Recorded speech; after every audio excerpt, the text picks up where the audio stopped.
11 বছর আগের টেলিফোন আলাপ। ফোন আলাপে খালেদা জিয়া আমির খসরুকে বহিষ্কারের হুমকিও দিছিলেন। শুনেন। হ্যাঁ বললাম। জি, আসসালামু আলাইকুম ম্যাডাম। কোথায় আপনি? আমি চিরঙ্গে।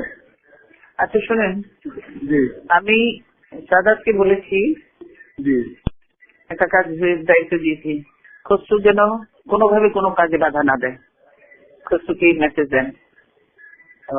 আমি আমি ম্যাডাম ভাইয়ের সাথে তো কথা হয়েছে, আমি আপনার আশা আর দরকার নেই আমি কোনো কথা, আপনি বেশি কথা বলতে জানেন না, এত কথার কোনো দরকার নেই।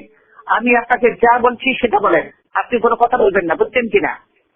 ওকে ঠিক আছে ম্যাডাম, এটা তো অবশ্যই। বলে দেন যে কোনো কাজে বাধা দেবে না, কোনো কাজে যদি বাধা দেয় তাহলে ইমিডিয়েটলি আমি তাকে রিমুভ করবো সেখান থেকে, বুঝছেন কিনা?